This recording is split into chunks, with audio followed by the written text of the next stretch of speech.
I keep a seat where the light won't reach. Whisper low so it sounds like peace. Lay your head, let the ceiling spin.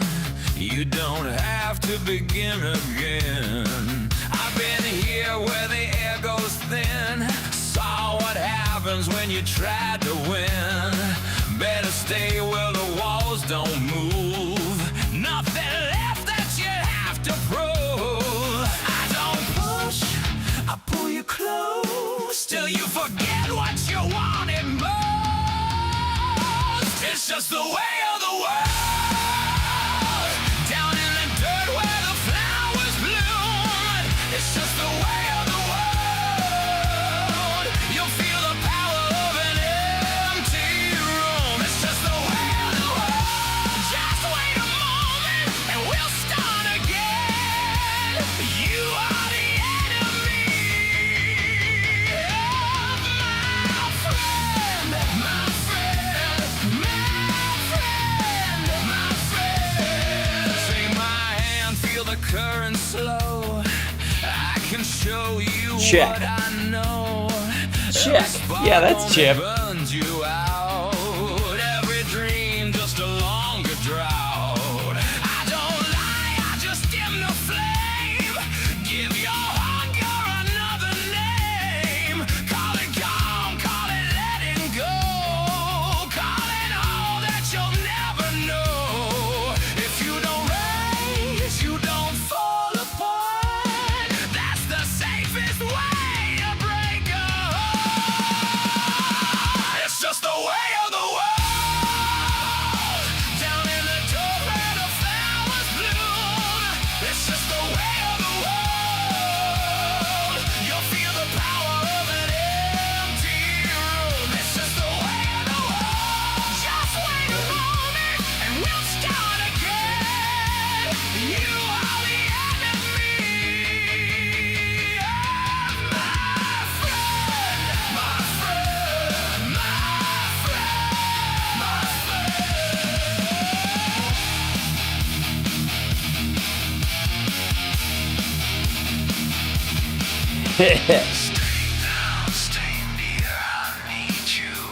That's hold on. I'm gonna have to fix this real quick.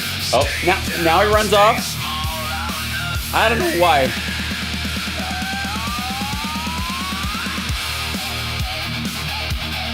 Hold on, he just ran out. I don't know why. I thought he was enjoying himself. By God. That'll be the I set that camera up. Hold on. I'll lower the music so we can start.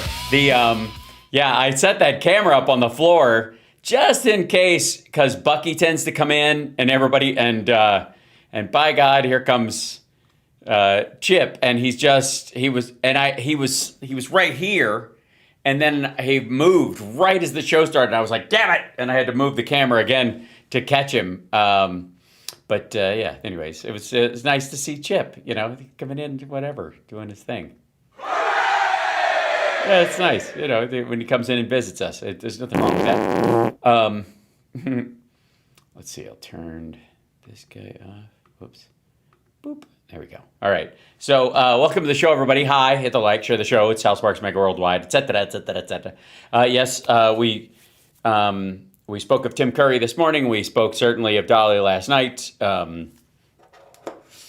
It's, we increasingly live in a relatively, shall we say, unjust universe. Why is this? Okay, the white balances that. It seems very dark. It seems to make, we kind of turn the compensation up. That's a little better. Why is the camera? It's not supposed to follow me, but it's trying to. My camera's not set for face track. See, it does that. I don't know what that is. It's a little shaky. It's odd. Anyways, welcome. Hi, good to see you. Lots to cover today. Needless to say, because we jumped. Yesterday, I just felt like the loss of Dolly Parton warranted its own show in its own way, if I may. And I stand by that decision, and I'm glad that you guys by and large agreed. I'm also representing with my Danko Jones shirt today as Canada is catching shit from our president, not our country, as the official American spokesperson for the rest of Americans. I'd like to say to my Canadian brethren and sistren, yeah, sorry, just some dipshittery. I don't know, maybe consider this revenge for you guys siding with Tecumseh and slaughtering a bunch of settlers. When you guys were tied to the crown a little more tightly. And don't get me started on the Deerfield massacre and you French fuckers. So, how many people, real quick, how many people in my chat room know of and have read about the Deerfield massacre? I'm just curious, or even know what the fuck I'm talking about. Just in general, from a history buff point of view. Nope, nothing. Okay. I had my husband watch Who's Crying to You. Oh, well. Don't know. Okay. Nope. Nope. The what massacre? The Deerfield massacre. It was it was during Indian and settler times, and it was a particularly nasty raid of French forces and their allied native tribal friends doing some pretty bad slaughtering of a town full of people with, I think, 2 guns between all of them. Yeah, it's rough. It's if you want to know what, it's funny that I've always, you guys know I've always joked, when Vikings do it, it's raping and pillaging, but when Indians do it, it's raiding. And that's I guess the subtle racism of low expectations. Deerfield, Illinois is named after the Deerfield massacre, but it happened in Massachusetts. Go look it up. It's pretty gnarly. Yeah, that's all. We'll get into that at some point in my future history series. We'll get into that. Which brings us to, it was, I think it was the Iroquois tribe, but, Trump wants to name Lake Ontario. There's a couple funny things about that. He wants to name Lake Ontario Lake America because Ontario is so mean with us, even though it's, Canada's province is named after Ontario. Interestingly enough, because it borders Lake Ontario. That's where it gets its name, not the other way around. Lake Ontario does not get its name from the fact that it's attached to Ontario. Ontario is, I believe, the Iroquois name might be Algonquin, but there was a lot of overlap. There's not a real hard and fast rule on who named it, but Ontario means, depending on who you ask, in one case, shimmering waters. And so it's Lake Shimmering Waters, which is odd considering the province of Ontario is called Shimmering Waters, even though it's all land and a lot of it's covered in snow most of the time. It's kind of adorable. But on top of that, the other translation of it, which is I believe one of the Mohawk translations, is that it's just the word that Ontario is like the word for lake. It just means lake. So it's lake. It's lake. Lake Ontario is lake. It's called it's just called lake. Huron. Yeah, the Huron word for Great Lake is Ontario. So Great Lake. It's a lake. It's the lake. Great Lake. Lake. So anyways, pretty funny. But the other version is it's a descriptive in another language, which gives it to the shimmering waters idea. And the irony is that he's trying to get back at Ontario by taking the name away, when in reality it doesn't. Ontario got its name from the lake, not the other way around. And again, it's a little funny that, that you'd have a province named Great Lake, which is attached to a lake, but it's not in and of itself a lake. They do not hand out snorkels in Toronto. I know personally from living there for about 6 years. Let's get to some videos because yesterday we didn't at all. And I feel a little bad. Not actually, I don't actually. But Yes, welcome to Hal Sparks Mega Worldwide, the greatest live stream in the history of live streams. Also, I have made some improvements, as you might have noticed. That there's an improvement here or there. Everybody put that up there. Yes, I know. And let's see. This would be, yeah, I think this is crucial. It's time for a shameless plug. Oh yeah, it's shameless plug time. So obviously there's a lot to promote in my world, not the least of which is this guy right here. Let's see if we can do these in order. Is this, yeah. Morning show. We got a morning show Monday, Wednesday, Friday. Check it out. It's a good time. And there you have it. That one goes away. And then don't forget, I'm on Instagram, on the Insta, at Hal Sparks on Insta. Also at Hal Sparks on Twitch. I'll make a graphic for that as well. And then, of course, Nerd Halen has some shows this weekend. Now, the Fresno show on Sunday, I just found out, got moved or canceled or something because of technical issues. Gear rolling around, backline and what. But the Friday and Saturday shows, Santa Rosa and Sacramento, are still on. So there you go. Even though my little thing right here probably says, here, I should probably, here, I'll edit the text live. Let's see. Where is it? The 30th. Yeah. Take that one out. Take that out and save it. And now it'll be normal again. But nerdhalen.com for all Nerd Halen things. Tomorrow night, I should have made a graphic for this, but I didn't. I'm just proud that I actually got my shameless plug back up and running. That I'm at Flappers tomorrow night instead of Friday because we have a Nerd Halen show. So I will be at Flappers tomorrow night, Thursday, doing stand-up. So if you're in the area, please come down and see. And there will also be a live stream for the Patreons and the YouTube members, the paid YouTube members. So there you go. Yeah, it's pretty good. I like that one too. It'd be a good t-shirt, don't you think? For the Mom's Minivan Tour. We're also doing one for Rock Against MS I believe in October. And I'll have more details about that. And that'll be in the little crawl down here. So I'm working on it. See what I did? I did my homework. I was working right up to showtime. That said, you know what? A lot of people were asking, like, why did the Fresno show go? And honestly, I don't know. I personally think it might be the kidney, but oh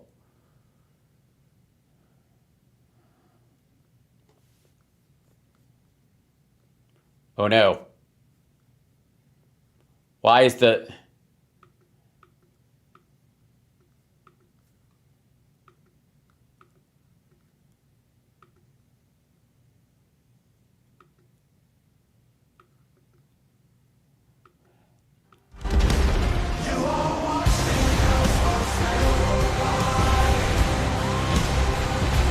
There it is.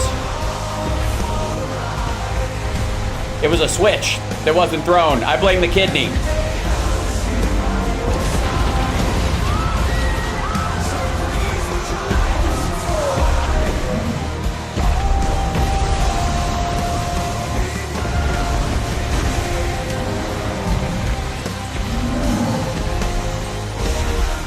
The kidney has a very special place in the heart. Oh, that's all right. So that's, nothing works the way it should. And always I blame the Kidney. Just say it. Okay, there we go. I'm working on the other part. You guys know. All right. That said, let's get right to the idiotic, cheap shot, dizzy racism of Greg Kelly, the most miserable man on the internet. Greg Kelly, he went back to the hood. Ladies and gentlemen, he went back to the hood. Here we go. Yo, Hakeem, says Greg Kelly. Now, granted, is he being kind of low-res racist in this situation? Probably. More culturalist. Because I don't doubt that, like, teenage and college Greg Kelly yelled yo quite often. But this is and again, he's looking rough these days. Like something happened to Greg, and it wasn't good. But here we go. He went back to the hoodies. He's reacting to a recent Hakeem Jeffries video. All right, there are a lot of reasons to vote MAGA and Republican because you want Speaker Johnson or you want this guy, Hakeem Jeffries. Gee, that's a tough decision for maggots. Hakeem, in my opinion, oh dear, is a little bit nuts, maybe even well, I guess it takes one to know one, folks. more than a little bit. All right, everybody, he went back to the hood to make a extraordinary video, a little bit desperate, okay? Pandering, you could say, and very, very weird. He dropped this on social media. He's kind of a semi-big deal on social media with the left. Well, then maybe he does have a strategy and it does actually work. And yeah, Gino, no, you don't understand. Black people have to be a monolith or Greg Kelly can't operate out in the world. If he can't categorize them all into one lump, it gets very difficult. His brain can't juggle these kind of things. He can't. All right. Although he's not far enough left for the left, so he's always trying to kind of get in there. That's right. John, to be down. That's right. He did. What did he do? A rap about Israel? Is that what you're presuming? And this was a try. I think it's pretty pathetic. And you know, that is saying a lot. Greg was the captain of the pathetic team in high school. This is what he looks like normally. And this is what he was like 10 years ago, right? Also, what do you mean normally? He wears a suit to work, dipshit. He wasn't crazy, but their party went crazy. They went nutty wacko. It's wild. I don't know how it did. They just lost their minds. The party just did all these things with these people being elected to 5 seats out of the hundreds. And he's trying to show how cool he is and managing this whole thing without condemning a guy like Hassan Piker. How do you walk that walk? Well, I guess you just talk about what you want to talk about and don't let other people dictate your talking points and you don't let other people put hurdles in your race. You try desperate stunts like this. What's up, y'all? Just finished up an event here in the community in Brooklyn. I want to give you a little real talk on this Jared Kushner situation. What's up, y'all? Right there. This is not the way he talks, but it's kind of fashionable now. I've seen... It is. It's so hip. It's so hip to code shift when you're in the neighborhood. How dare he? You have seen Donald Trump sit behind the wheel of a truck and honk the horn, have you not? White people do this. I've seen black people do this, you know. Sometimes at each other, sometimes with each other. Just kind of urbanize your language from time to time. He wants to give us a straight scoop on the Kushner meeting. Yes, that seems to be what he was going for before you cut him off. And I guess, well, let's see. Tell me about Jared. I don't think his constituents care too much about this, to be honest. Jared Kushner, son-in-law of the president, and a super duper smart guy and a super duper smart guy. Also, not a government employee. And why the fuck is he negotiating on behalf of the United States? How about that? Real gentleman. He's incredibly talented. He's a real gentleman and will never say, yo, what's up to anyone. Largely because if he did, he would enter the uncanny valley and everybody would start having ex machina flashbacks. That person. You may have seen, if you really are into politics, that Jared Kushner had a meeting with Hakeem Jeffries. Or if you have a New York Times subscription, I suppose. A private meeting. And the left is furious that Hakeem Jeffries would even be in the same room as Jared Kushner. Well, not really, because Jared Kushner, back at the first term, Hakeem Jeffries worked with Jared Kushner and others on the, the First Step Initiative, Fresh Start Initiative? I'm blitzing on the name. It was, it's got one of those cute names. But prison and criminal justice reform. He worked with him on that. So they actually have a history of working on criminal justice reform from the first Trump presidency. Just for the record, they have a working relationship from that. Jared Now, don't get me wrong, Trump totally regrets doing criminal justice reform at all, but Kushner was looking for, hey, maybe there's some common ground. Maybe we can talk. And oh, he was, but that's not what Hakeem Jeffries was looking for. He was obviously trying to convert Jared into one of his hype men for his new rap gig. so this is Hakeem kind of apologizing and trying to get back in with the cool crowd. Are you okay? So we agree Jared is not cool. Okay. He asked for a meeting, and I took it to discuss the affordability crisis that exists that is not a hoax. You'll notice something really weird about how the way this guy speaks. Lots of odd pauses. Is that? Let me guess. Greg's going to go for he's trying to Obama-size his speakage. Is that's what I? For no real reason. Again, It's called Greg. It's called emphasis. That's a real reason. Whether it works or not is in the ear of the listener. But yeah, sometimes when people know you're going to say something and you pause, it holds their attention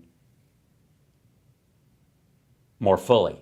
Dearly beloved, we are gathered here today to think through this thing we call life. See what I mean? and if the Democrats take it, Also, by the way, let me translate this for you, Greg. His pauses are your tongue juts and weird lip licks, which creep everyone the fuck out. this guy will be the Speaker of the House. And the Constitution goes, it's And it's going to take forever because he puts in these pauses. the president, it's the vice president, and then it's the Speaker. Third highest ranking guy in America. I really hope not. Next. Yeah, hope's not a strategy, dum-dum. No one is going to get a pass. We're going to hold every single member of the Trump cartel accountable, beginning on day one. Yeah. I think he's going to have problems with the word cartel. Because regime people, they brush right past. But cartel's a good one. I actually, the biggest takeaway from this video for me, cartel's the word. Day one. And the Trump cartel, yeah, See what I say? sometimes he's like, Democrats talk about people who voted for President Trump. Like they're going to have to ask for forgiveness. That's the kind of song. No. What are you talking about? We just think you're idiots. I'm not going to seek some affirmative request for forgiveness from you, Greg. We just think you're dumb. They better apologize. That's what he thinks. Dance he's engaged in right now. A little bit more. And hold the crooks accountable. And that's what we've done as House Democrats from the beginning of this Congress. Congratulations. Congratulations. Again with the weird pauses. It's all right. Now let's get a reality check on who this guy is. But now, the weird pauses. No, Greg. He went to the best schools and had some of the top jobs. NYU Law School, which I'm told is the number 4 law school in America. Yeah, because you're nowhere near going to any of the top schools. I get it. Okay, cool. Corporate litigator. He was at Viacom, CBS Broadcasting before politics. You know, he knows this world, but he's pretending. Maybe he also, I know what it is. Greg, how about this? Hear me, feel me on this one. Greg, perhaps, just perhaps, he knew someone like you would be watching this video, and because you, sir, are slow as fuck, he decided to take his time. It's not his world, and this is his world, right? The hood. But he's still got that same resume, and he's trying to play it down. And also, Sorry, now do John Kennedy from Louisiana. Didn't he go to Oxford with his like fucking foghorn leghorn bullshit? you know, Yeah, it's very William Shatner. It's very Canadian. The irony. Maybe that's why he hates it. It's a very Canadian way of acting. I don't know if you noticed, but Adam West went to the same school. Listen, John, we've got to fight crime. Everybody from there took their time. there was a time when working with the other side, you tried to do it. Not anymore. Yeah, what was it? The hat? It's the green hat, isn't it? It's the fact that the green hat is the opposite of red hat. Is this a Green Lantern thing? I think yellow's actually the negative color. We battled the Trump administration on tariffs, battled them on Medicaid, battled them on Epstein, battled them on nutritional assistance, battled them on the Affordable Care Act, battled them on the reckless war of choice in Iran, battled them on ICE funding, and battled them on the unprecedented corruption unleashed on the American people. Battle. Yeah, that's what it is. That's hood language, man. Who says things like battle, besides Kag Breath and Trump and everybody in this administration constantly? Battling them on it means obviously it's an ongoing fight. It's even kind of better and less violent imagery than fighting them on it. You know what I mean? Because a fight can end, but battling is an ongoing process. Is the idea that it will take time and effort. Battle. Kind of like lawfare, like arresting people for no reason. No, it's not. It's not at all like that, especially around the Epstein stuff. Wait a minute. So, Greg, are you trying to tell us all that anybody who gets arrested, like Ghislaine Maxwell or somebody like that, because of their work with Jeffrey Epstein, is arrested, and they don't deserve it? Like the over-persecution and prosecution of January 6th. Which didn't happen. Fuck those people. They filmed themselves committing crimes. That's why there was more video evidence of that act than any in history. Say what you will about some of these speakers, Tip O'Neill and Tom Foley and some of the other ones. They actually, they weren't trying to submarine America, right? They believed in borders, okay? Okay. And that's the bailout? Wait, hold on. How long was this? Yeah, wow. They even gave him an extra 2 minutes. That was it. I guess they just hit them. They maxed out, Greg. Sorry. Is it real quick, Greg, and this is an honest question, and I hope you don't think I mean this in a hurtful way, but is the machine that allows you to post clips at Newsmax coin operated? And is this a question of you just running out of change?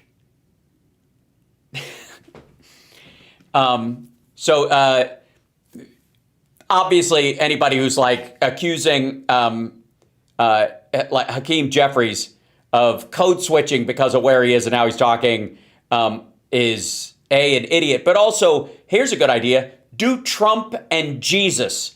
Just Trump and the Bible.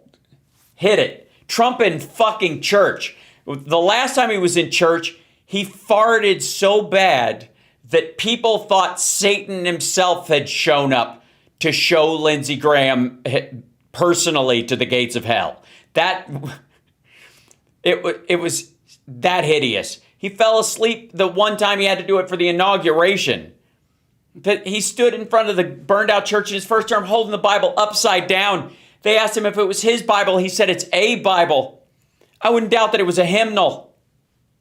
Just moronic. Anyway, so Greg Kelly, the most miserable man on the internet, still trying to push ahead with,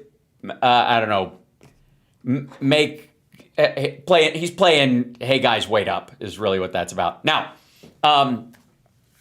there's been a resurgence of someone in the media circles now, and maybe it's because Hunter Biden's been out there rattling trees, and sometimes rotten apples fall out when you do that.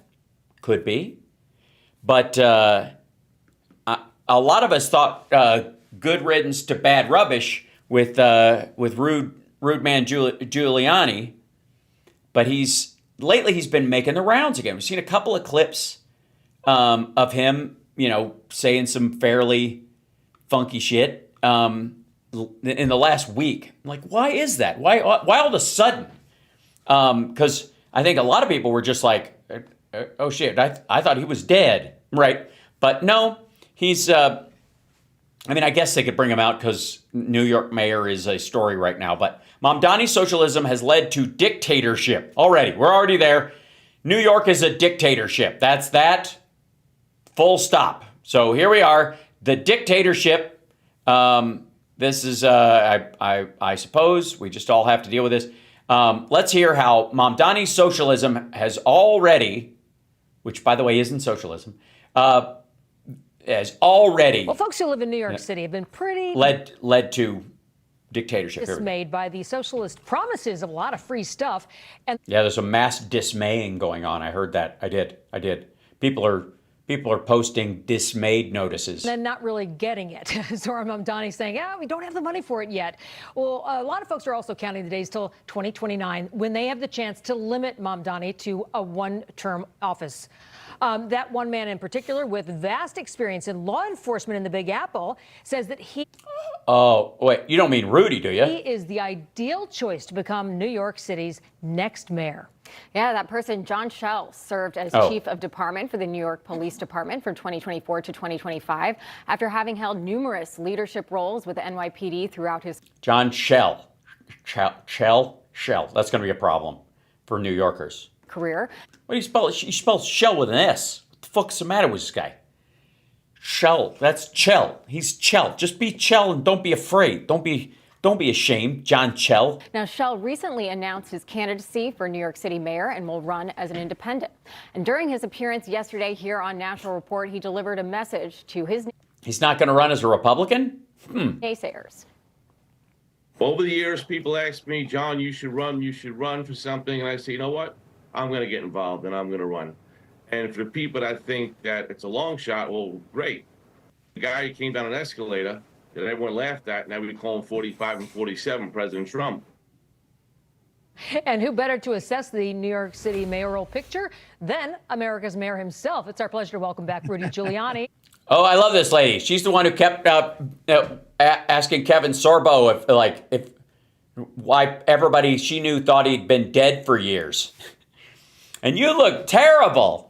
To National Report, former mayor of New York City. Great to And former, like a long time ago, like so former. Like they should have so former. It's like there should be an asterisk next to it, like because a lot of people, it was so long ago. People are like, did that really happen?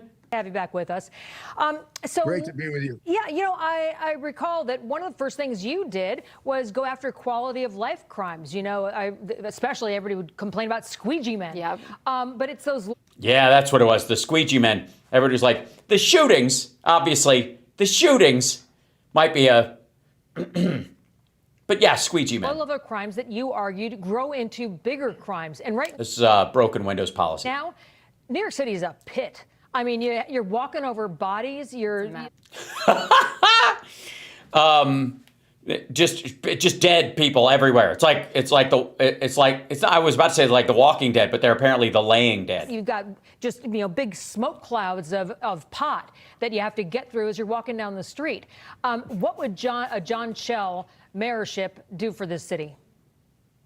Well, he's a big dude. He would suck up all the smoke. Well, and then he would eat all the snacks. And then I welcomed. It's welcome to see an opponent that has relevant qualifications. What in the shit is going on here? 250 years, American flag, draping, whatever, and then this weird. Why does Jesus have bikini tan lines. What is happening? What? What?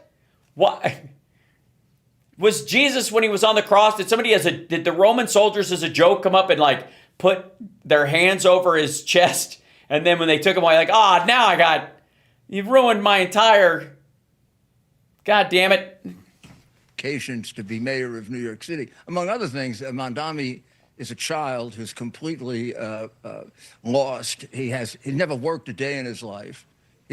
Yes, he's just wandering around. He's having a hard time. I've seen some of his TikTok videos. You know, he's having trouble like walking through the hallways and, I don't know, washing his hands. It's hard to put together. He's a rich boy who's a combination of a communist and an admirer of Islamic terrorism.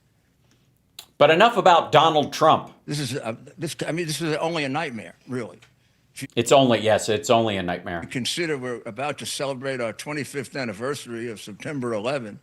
If you had told me on the afternoon of September 11, while the debris was falling on me and I was trying to save lives, that we were going to have a combination communist admirer of Islamic terrorists as a mayor at any time in the next 100 years, I would have said, you're crazy.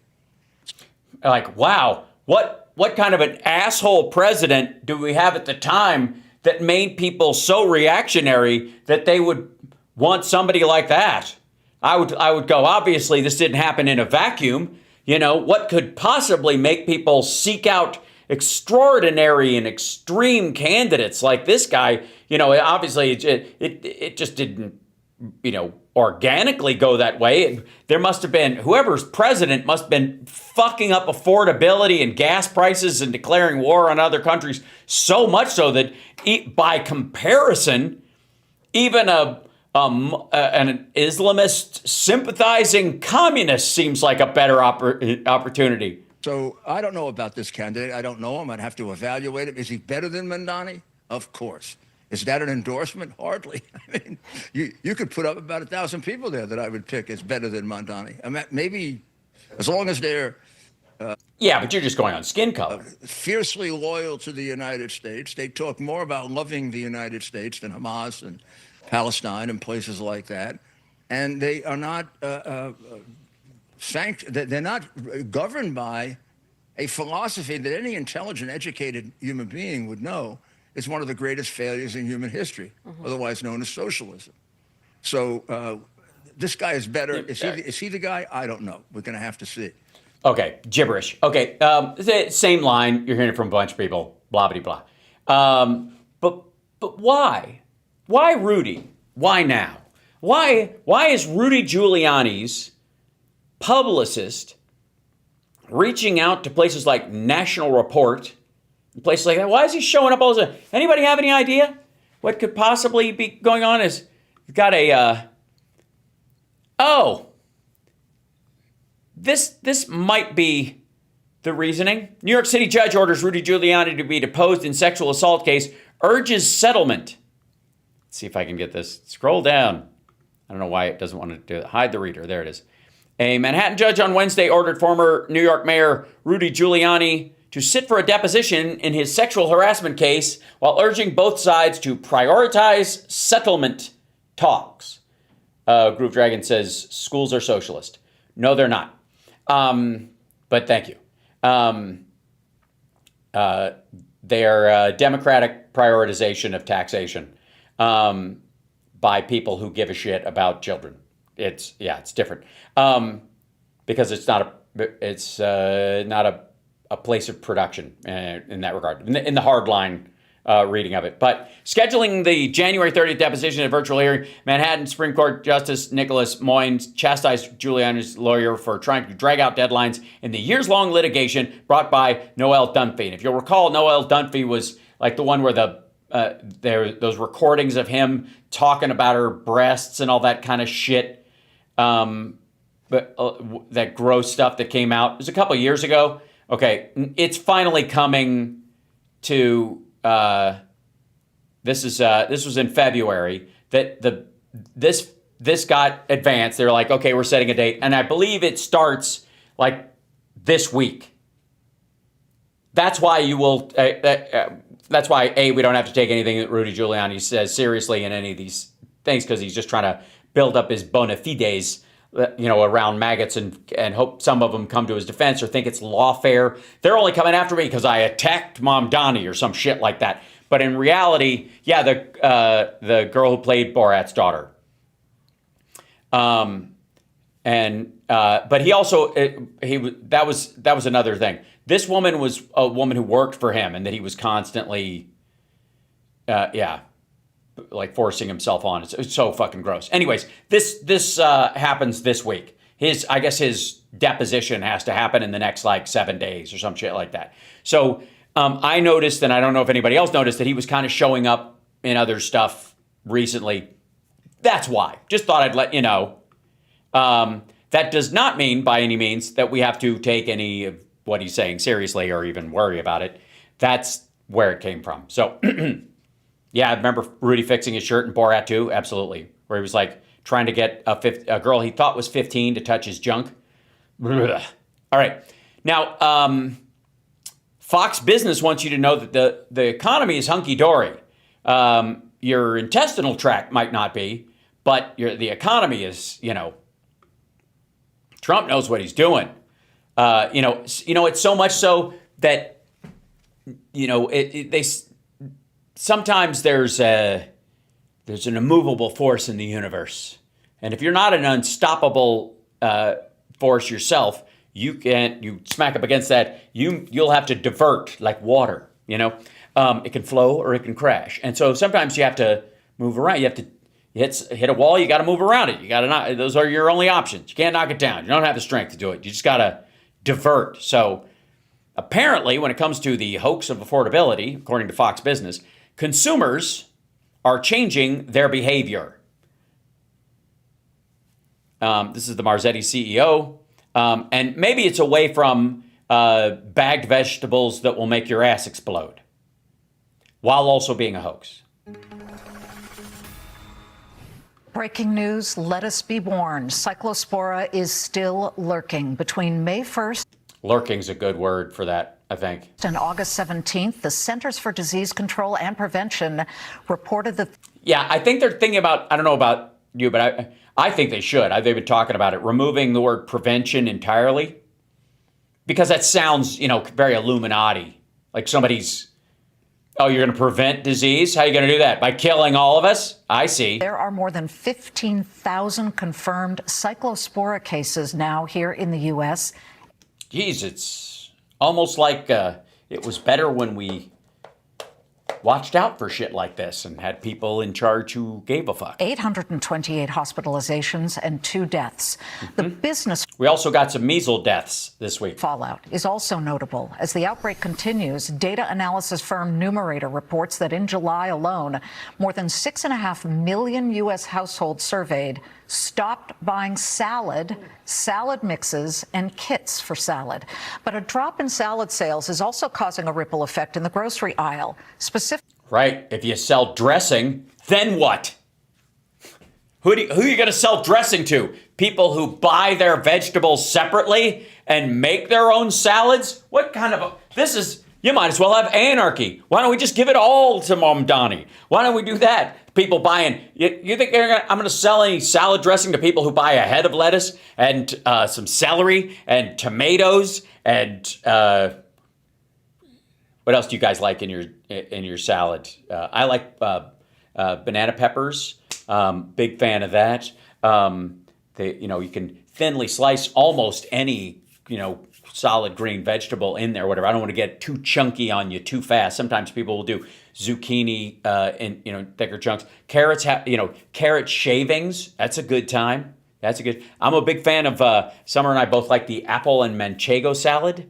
If you know how to make that, it's a good time. It's just green sour apples and manchego cheese, and then you mix them together. There's a little bit of vinegar, a little bit of salt. It's pretty delicious. And look up it's a good quick apples and cheese salad that you can make. It's pretty lovely. Cucumber's great. Big fan of cucumber. That's right. Croutons. Croutons obviously were the problem. I think the cyclosporiasis is actually hiding in the croutons. So there you go. Red cabbage, that's a good time. I agree. Avocado, oh, good time. You know what I like to do is take an avocado, cut it in half, take out the pit if you feel like it, and then you cut into it, just cube it inside the skin, scoop it out into a bowl, and then you can take like a little bit of salt, a little bit of pepper, and some balsamic vinegar. Really easy, just lightly, and just eat it like that. Just a little bit of balsamic vinegar, salt and pepper on fresh avocado in cubes. Delicious. I'm just saying. And so far, no cyclo-spraying assholes from that. Just if that matters to you, and I think it should. Typically, salad dressing makers, how are they handling the spillover? One major player watching the outbreak closely, its portfolio ranges from its own name brand dressings to retail favorites, including collabs with Olive Garden and Carl, cheesecake chunks in your salad. Chick-fil-A. Joining me now in a Fox Business exclusive is the Marzetti Company President and CEO, Dave Ciesinski. Dave, good to have you. You're monitoring the situation. How do your sales look? What have you noticed? Yes, we have spies everywhere. Since Cyclospor. Carol, whatever, I don't know what her name is. Karen, Samantha. Broke out. No, Liz, thanks for having me on the show. We're tracking it at 3 levels. At the headline level, as you described, the cases and hospitalizations and tragic deaths. And at the next level, we're tracking what's for salad mix or just for your own salad. Happening in host foods, as you have on corn. I mean, corn. The infographic. Leafy greens, vegetables, and fruit. And in the case of those whole foods, this is a taco salad. This is not salad. This is a taco salad, which is a manufactured thing. 3 categories are down. At the beginning of the outbreak, leafy greens were down as much as 30%, vegetables down more in the range of 16 to 17%, and even fruit, believe it or not. Believe it or not. Yes. Wow. How to toss a salad on Fox Business Live. I'm probably going to get demonetized for this, so like and subscribe. Not led by berries, we're down in that range. As each week has sequentially gone by, we've seen it get modestly better. But as you might imagine, we as a salad dressing manufacturer live downstream of that. So our business has been impacted as well. At the beginning of the impact, it might have impacted us by... What is happening in this? What are they making? Like these beverage cups full of... Is this salad in a cup, like pizza in a cup in the jerk? 15 or 16%, and we've seen that modestly improve now, where the category might be down 11%. That's pretty significant, Dave. And there's nothing really you can do about it. It's perception that has become reality. I still buy salad. I just bought a salad kit the other day. I'm fine, but I understand the fear. So far. Fear that is definitely out there. I bought one the other day, and Oh, God. Someone else grabbed the other. I'm fine. That was, I don't even blame the salad at this point. That's not right. Oh, that was good. I think oh no. Why? She sounds like the mayor of Shark Island in Jaws. There. What do you hear from consumers? And I love that it's a kit. Does it come with an Allen wrench? How do you assemble your salad? About this. You're not in the part of the lettuce piece of all of this, but with your salad dressings, this is important. Of course. We're having 2 different conversations with our food service operators. And in that case, they're looking at their supply chain and where they're sourcing the product from. In the other case, they're actually guys, don't buy the Asprey lettuce anymore. We're over quota. Looking at their menu, and the most agile of those operators are shifting their menus to feature other items. As it pertains to the retail side of the aisle, what we're seeing is people are shifting, in some cases moving from grocery stores to, let's say, farm stands or things like that, where they feel a little bit more confident about where that product is sourced from, or they're just... Yes, nothing says safety like a stranger at a market who drove there with the food in the back of their sedan. Obviously, the issue here is not that the salad dressing people are having a hard time financially right now. It's that maybe, just maybe, don't hire a philandering heroin addict who doesn't give a shit about science to be in charge of the prevention of disease in the country. It's a thought. I'm just floating it out there. Call me crazy. Now, this is, let's see, what's the next one? Yeah, here we go. Speaking of which, the not-so-great Gonzo was in Pennsylvania to address the measles outbreak. Now, why was he in Pennsylvania, not Tennessee or Mississippi or even Louisiana, where they've had, and I think Texas too, where they've had big outbreaks? Why wasn't he there? Well, he might be in Pennsylvania because that's where the deaths were recently. Let's see. The next question. Yeah, Mitch Perry, Florida Phoenix. Secretary Kennedy, wanted to ask you, public health crisis we've got with measles going around the country right now. 2 people died yesterday in Pennsylvania. Governor There you go. 2 people died yesterday in Pennsylvania. No shit. You wonder why he's in Pennsylvania today? Shapiro from Pennsylvania made some comments yesterday, said your actions, the rhetoric coming from the administration are having a negative impact on communities across America, particularly in Pennsylvania. He says, at least visit parents in a position where it's harder for us to do our jobs to protect our children. Comment on that? Yeah, I mean, I have a couple of comments on that. One is that we're trying to get information about those 2 casualties. Casualties. They were casualties. Maybe they weren't dead. Maybe they're just injured. Maybe they've just got like a through and through measles hole. According to a statement that was released by the Lancaster County Commission. It wasn't real measles? Today, they cannot find any measles deaths in Lancaster County. And they complain that the governor will not give them that information. The CDC. Then why are you there? Tried to get that information from the governor yesterday, and the state is refusing to cooperate. We're doing a better job than any country in the world. No, we're not. Not by any stretch. Fuckwad. Please.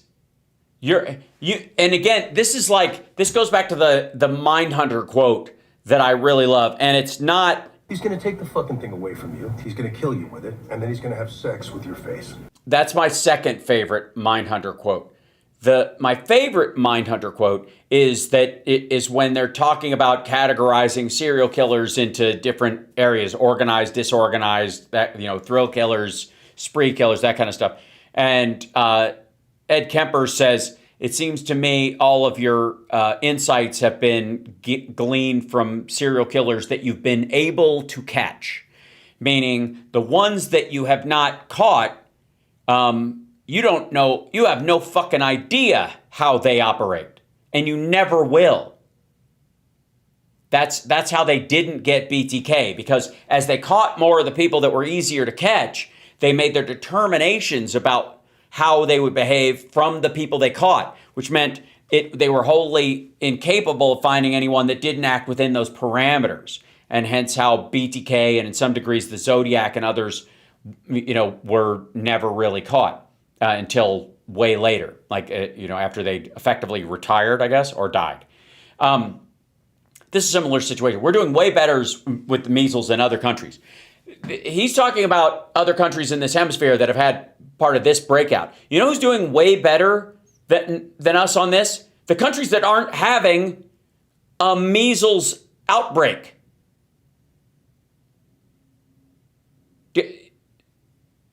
There are countries right now where there simply isn't one. Why is that?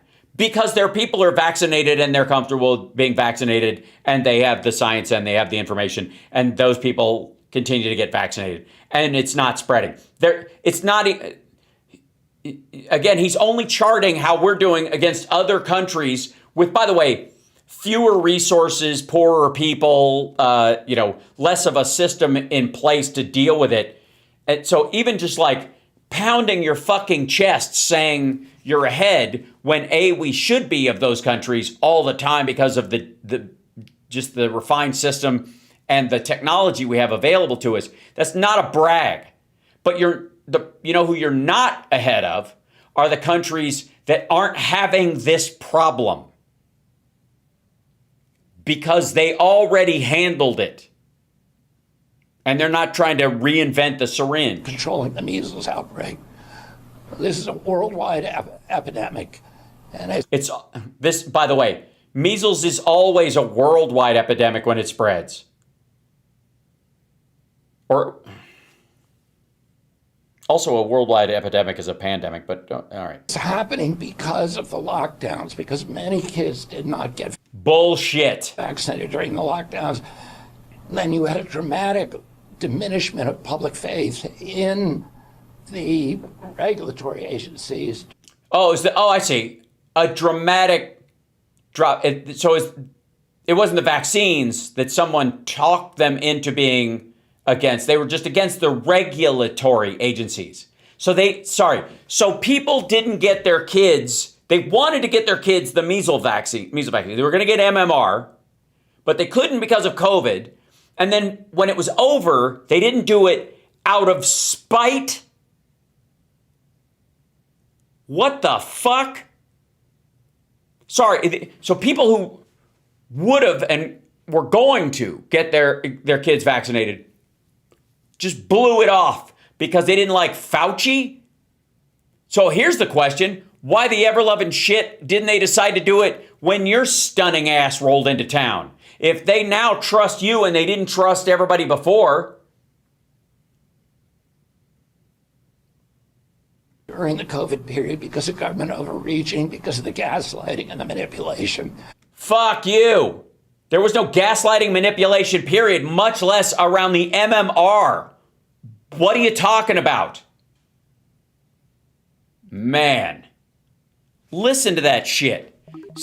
So because they didn't trust the mRNA vaccine or Operation Fart Steed, which is, again, somehow Joe Biden's fault, even though Donald Trump came up with a name. Captain's log.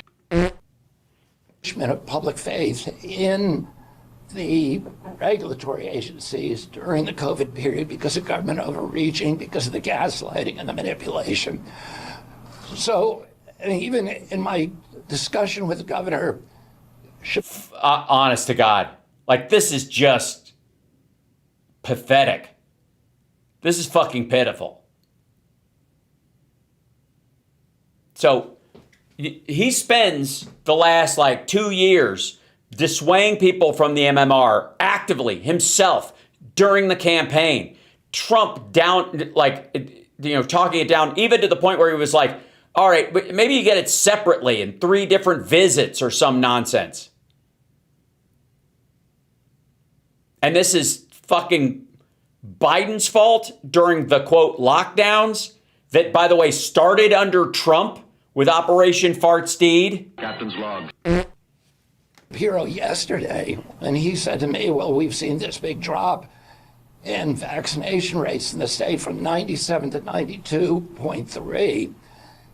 He admitted on the phone that it all happened during the Biden administration. Since I've been in office, since President Trump's been in office, there's been a 0.1% diminishment. It's ongoing is what you mean. Over the course of years, that's how long it takes when people are having babies in that area. What do you think the volume of fucking kids in that state is? The people who have been vaccinated stay in the vaccinated category for the rest of their lives. But the new children, people who are having children during that time, by and large, are huge swaths of them are not getting their kids vaccinated because of you. We're actually restoring faith in the public health agency. No, you're not. It's still going down. That's like claiming you're bringing prices down because inflation is going up slower, which it isn't. So people will take our advice, and our advice is that people should get the measles vaccination. There are certain communities. Do you notice when this fucking bullshit artist starts like sweating inside his suit. He starts doing the George W. Bush shoulder bob. These are certain religious communities that won't do that, and we wanted to. It's the fucking Amish. Take care of those kids as well. So, Mexico has 11 times the amount of measles cases as we do. Yeah, and they also have a bigger rural and poor population. Canada has 4 times the amount of measles cases. Britain has 2 times. We've done it. Tell us about all the countries that don't have it, that simply don't. And by the way, all amongst the immigrant population in most of these places, in Canada and England especially, all amongst the immigrant population, unvaccinated people. Because you can't force a vaccination on an immigrant right out of the gate. We're not just rolling them in and forcing shots on people. That's it. Every place there's been a measles outbreak, I've sent the CDC in to cooperate with the state health agencies, and we've brought it to an end overnight. No, you haven't. Because it's been ongoing in Pennsylvania, and now 2 people are dead. The only state that won't cooperate with us is Pennsylvania, and we can't get any information. The press is all covering this as if those measles deaths actually happen. Oh, yeah. It's big measles trying to control the media cycle. But nobody's doing the little bit of critical inquiry to find out. We're trying to figure out whether, who those deaths were and whether they actually happened, and we can't figure that out yet. What a fucking douchebag. I think my favorite part of that is it continues to go down, and yet people are gaining confidence. The vaccination rates continue to lower under this president, but somehow that's a sign that things are going up. And by the way, they attacked this all during COVID. They attacked vaccines. He did, and his crowd, and the Maha movement that supported Trump going in still does. They still attack vaccines. And the idea that he's like shrugging off this I don't know, those people actually did die. I don't know. It's hard to even tell. Fuck off. But again, it's interesting how the party of bootstrappers and radical responsibility, the first thing they jettison in any situation, and the fish rots head first, I guess. In the case of Trump, he does the same thing. It's always blaming it on somebody else. So apparently, though, let's go to some bigger news. Let's see. Sure, food is expensive. Sure, some of it's dangerous and will make your asshole explode. And I don't know. Maybe somebody could tell me, like, what kind of fire, or like, I don't even know if that works. Yeah. The sand was loaded up with blood. No, okay, so he took a shit in the sand, I guess. So you look down the toilet bowl and right, there you go. Maybe groceries, that old-fashioned word is it's worthless and ridiculous and absurd, and affordability is a hoax, blah, blah, blah. But at least gas prices are getting better because, the war's we basically won. Basically won. And these things are going to come down like a rocket ship. Or are they? Gas price pressure. GOP rep blames Iran uncertainty for higher pump prices. Uncertainty. You don't sound very certain that Donald Trump knows what he's doing and has a plan. Let's bring in Pennsylvania Congressman Dan Mueser. He also is a member of the House Financial Services Committee. Congressman, I want to get your thoughts because if you look at some of the... Congressman, this kind of sucks. I don't want to... Let's get to the bottom. These responses to this consumer confidence number. And we did see a meaningful drop here. A meaningful drop in consumer confidence. going into a midterm. Spin it, won't you? Really, it's prices in general when they write in their answers. Oil and gas is number one. We're going to get into that, but I don't know that they say oil. I think mostly it's they say gas. Let's talk about a war, food prices. Yeah, the price of war is just going through the roof. And concerns about their jobs. What are you hearing from your constituents? Obviously that's a leading question because Republicans have stopped having town halls. Well, fortunately, I have constituents, and good morning, Cheryl, that have a good understanding of what the president's trying to accomplish.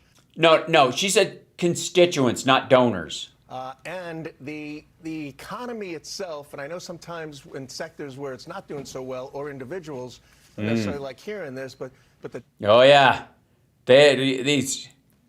the places where they're hurting, they don't like hearing just how awesome this is. data behind the economy as far as real inflation versus wages. Ooh, real inflation. Small business growth, our GDP growth, our minimalization of tariff deficits. Minimalization of tariff deficits? Sorry, that's not a fucking thing. That is not a thing. I don't know why he's quiet. Hold on. Turn this up a little bit, see if this helps. The type of CapEx investment that's taking place within businesses, there's a lot of good things happening. Added production, like natural gas prices, for instance, are way down. Yet, of course, gasoline at the pump is up significantly. And one of the problems there.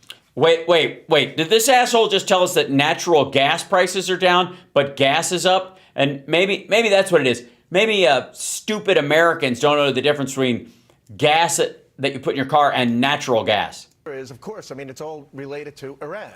Our production is higher than ever. Hold on. I don't know why this is back up. And yet, of course, gasoline at the pump is up significantly. And one of the problems there is, of course, I mean, it's all related to Iran. Our production is higher than ever. We're producing more oil and energy than ever before. Even our coal production, we had Chris Wright up in Pennsylvania looking at our coal production, which accounts for 17% of our electricity bills. But the coal production. Certainty around. It sounds like co-production, but Iran is what's keeping the price at the pump high. At $84, $85 barrel of oil should equate to about $3.35 gas at the pump, not the $4.25. Yeah, easy. It is today. So we think we can stabilize things in relatively short order. And yeah, hey asshole. I don't know why is this a thing? So real quick. So just for the record, if things are shitty, even if people perceive it as shitty, they look at the prices in front of them and they should be happy according to you, but they see them in there and they don't like it.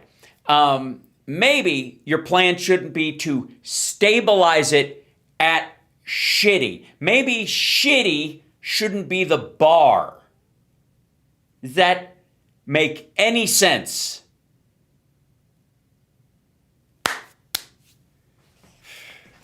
I hope people see that and realize that, of course, when the midterms come around. Well, yeah, again, hope is not a strategy. My question, and I've been asking you and your colleagues this, is, the messaging. How do you communicate come November? Not just, I mean, it's about... No, it's not about communication. I don't know why. Why do we have to do this? We have to do this every fucking time. There's got to be a communication thing. Why in the world? Maybe it's not what you say, it's what you're fucking talking about. Maybe the circumstance sucks, and maybe you should fix the circumstance and you wouldn't have to spin it. Voter turnout. It's also about President Trump's endorsements, to be clear here. I mean, he had a win with Darlene Graham last night in South Carolina. Well, his gubernatorial pick in Oklahoma, a win. I mean, we're seeing that his voice, his support makes a difference. So talk about that. Yeah, because a bunch of Republicans aren't showing up anymore. They've abandoned your fucking primaries. Of course, the only people that are showing up at these things are Trump sycophants. So of course his fucking people are going to get through. That's not the power of his endorsement. That's literally anybody who doesn't like what he's doing has started calling themselves a fucking independent, and a bunch of them are going to vote for Democrats. Because you've got this midterm convention in Dallas next month. You've got, Which is going to be hilarious. so many issues with the economy, but yet Americans are saying that they're pessimistic. How do you turn that Yeah, fucking America. You know what? That's why I blame Americans, around? The Trump accounts, et cetera, the big, beautiful bill, all the benefits of that. Where is that? Yeah, why can't you sell those? Messaging. Well, we got to be effective, obviously. We're sort of data-driven, but we're reality-driven behind the true sense of where inflation is. When wages are higher than what the inflation levels are, people have more money in their pockets. Certainly, the tax returns were significant. And the reality of the situation is 18 months into Joe Biden's term, inflation was cumulative, up 14.5%. Cumulative. Because of fucking COVID, not policy. And under President Trump, it's barely 4%, 4.2. Barely 4%. So stuff is 4% higher than impossibly high. Percent cumulative over the 18-month period. So we need to be more effective. We got to get things done. We have an agenda. Also, a year and a half. Notice how he's like, it's like we're basically at 2.2%. We're like 2%. 18 months. It's it's basically 2 years at 2%. So 4. We're 4. 4 is fine. Here in September, we're getting back into Washington. It's true. Most people, trust in what President Trump will do, and No, they don't. It's about strong national security. It's about energy production. It's about border security. It's about economic growth. And it's about common sense solutions, which we see on the other side are not just nonsensical from the left, but crazy. So we got common sense versus crazy, and hopefully that message gets through. You mentioned this. Yeah, but the problem is your common sense is fucking insane. Someone who looks at prices the way they are, circumstance the way it is, the Iran war, like Trump's relationship with the Saudis, with Israel, with Russia, with Kim Jong fucking Un, his fixation on his ballroom, the fucking reflecting pool, never mind women's rights. And the idea that you're going to go, things, on the merits, things are awesome. And it's common sense. That's how we got here. If common sense is how we got here, if that's your idea anyways, you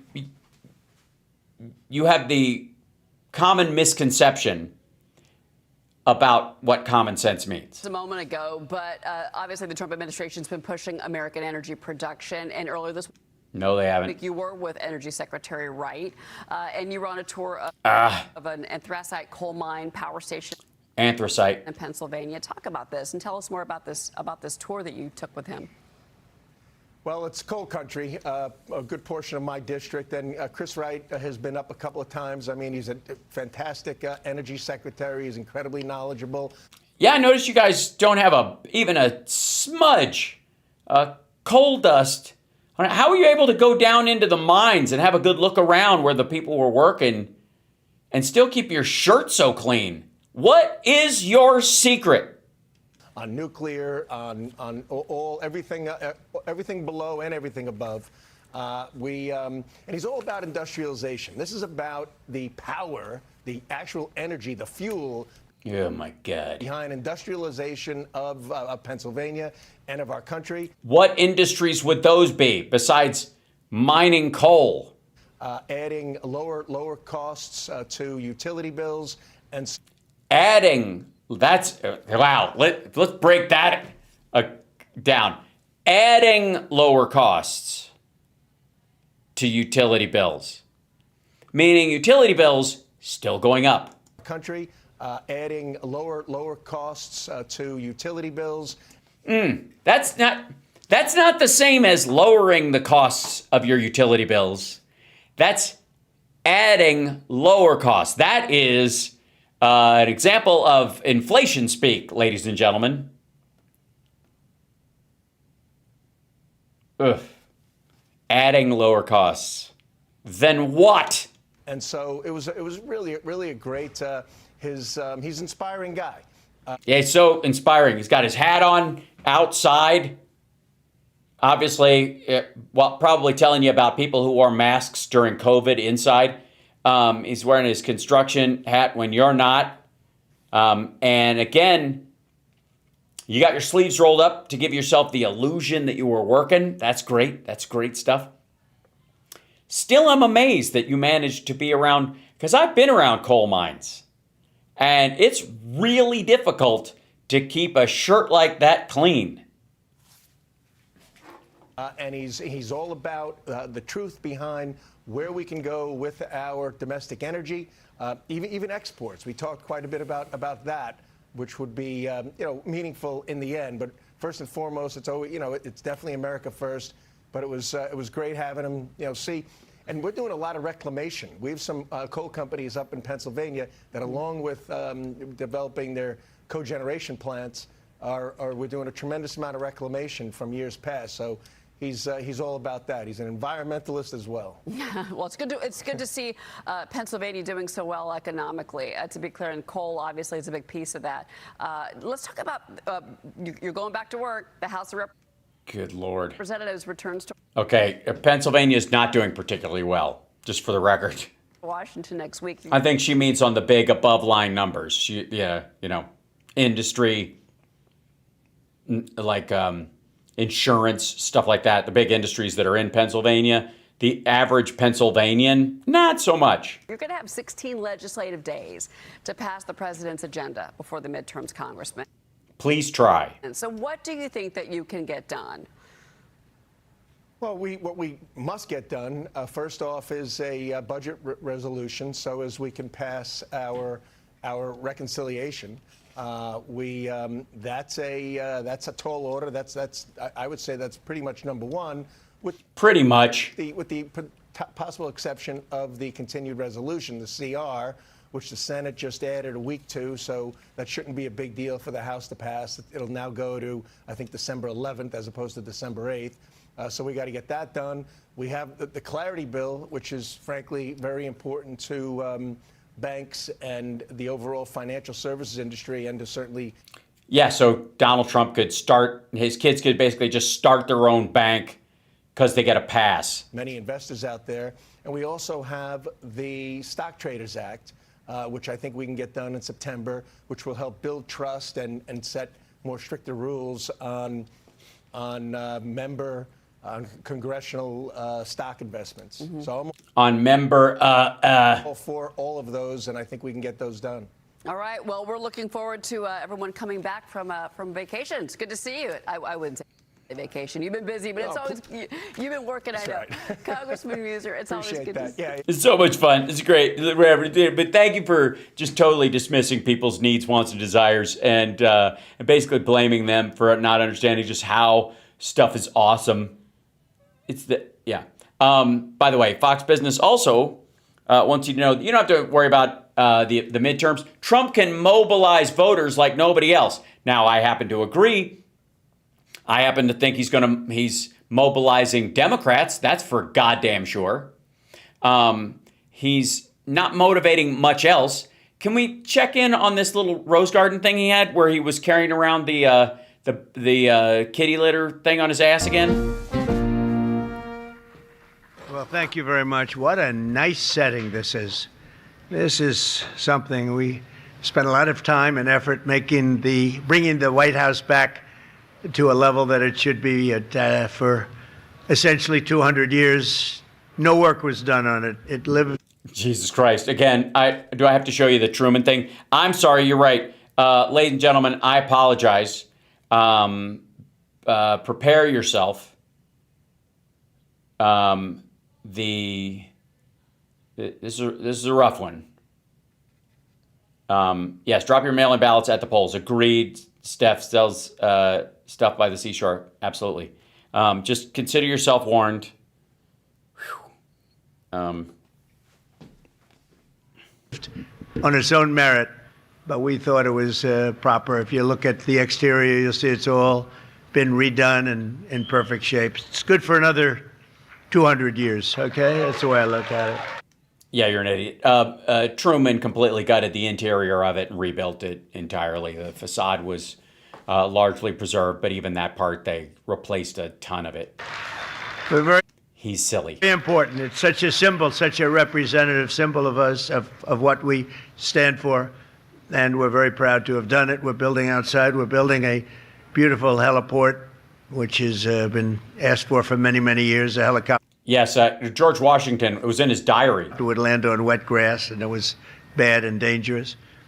By the way, he's saying that because he's scared to walk on grass now because his right leg is fucked up and he's nervous on stairs and walking on uneven surfaces again.